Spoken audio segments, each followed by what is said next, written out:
નમસ્કાર દર્શક મિત્રો, જન અર્પણ ન્યૂઝમાં આપનું સ્વાગત છે। શ્રી સ્વામિનારાયણ મંદિર વડોદરા દ્વારા શિક્ષાપત્રી દ્વિશતાબ્દી મહોત્સવ અંતર્ગત સત્સંગ પોષક શિબિરનું આયોજન કરવામાં આવ્યું। વર્તમાન વર્ષ એ પવિત્ર શિક્ષાપત્રી ગ્રંથની દ્વિશતાબ્દી તરીકે ઉજવાઈ રહ્યું છે। શ્રી સ્વામિનારાયણ ભગવાન દ્વારા રચાયેલા આ પવિત્ર શાસ્ત્રે સત્સંગી જન્મ માત્ર માટે જીવન માર્ગદર્શન પૂરું પાડ્યું છે।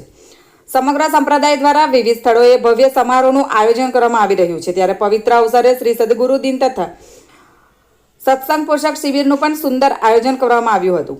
શિબિરનું આયોજન શ્રી સ્વામિનારાયણ ગાદીના આચાર્ય જ્ઞાન મહોદય શ્રી જીતેન્દ્રિય પ્રિયદાસજી સ્વામિનારાયણ મહારાજની અનુજ્ઞાથી પૂર્વ મહાન શ્રી હરિકેશવદાસજી સ્વામી, મહાન શ્રી સનાતન સ્વરૂપદાસજી સ્વામી તથા શ્રી ગુરુપ્રિયદાસજી સ્વામીના માર્ગદર્શન અને પવિત્ર સાનિધ્યમાં થયું હતું।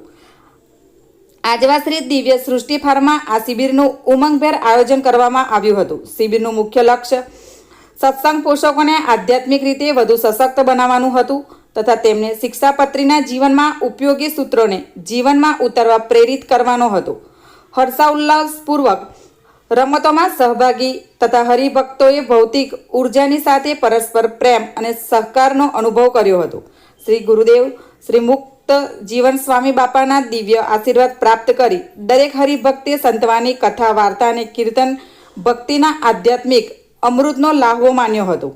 આ શુભ અવસરે શ્રદ્ધાપૂર્વક શ્રી સદગુરુ દિનની ઉજવણી કરવામાં આવી હતી, જ્યારે હરિભક્તોએ ગુરુદેવ સ્વામી બાપાના અનંત ઉપકારોને સસ્મિત સ્મરી ભાવભરી કૃતજ્ઞતા સાથે ચરણોમાં નમન કર્યું હતું। સૌ સંતો અને હરિભક્તો આરતીમાં ભાવ વિભોર થઈ અંતે મહાપ્રસાદના પાવન લાભથી શિબિરનો અધ્યાત્મક સ્નેહથી યુક્ત સમર્પણ કર્યું હતું।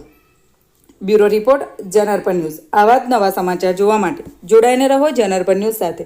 અમારી ચેનલને લાઇક કરો, શેર કરો, સબસ્ક્રાઇબ કરો। ધન્યવાદ।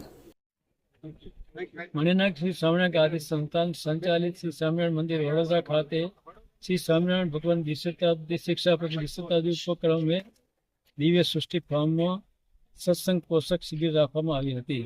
તેમાં બાળકોની રમતગમત, સત્સંગમાં ઉત્સવ, કીર્તન ભક્તિ, સત્સંગમાં છોકરાઓને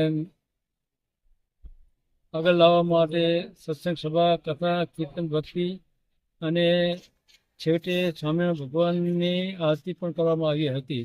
આ રીતે સત્સંગ બધાએ શ્રદ્ધક સમુદાય બહુ લોકોએ લાભ લીધો હતો।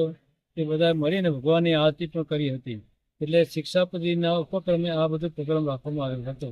વડોદરા શ્રી સ્વામિનારાયણ મંદિર, મહંત શ્રી સાધુ હરિકેશવદાસ।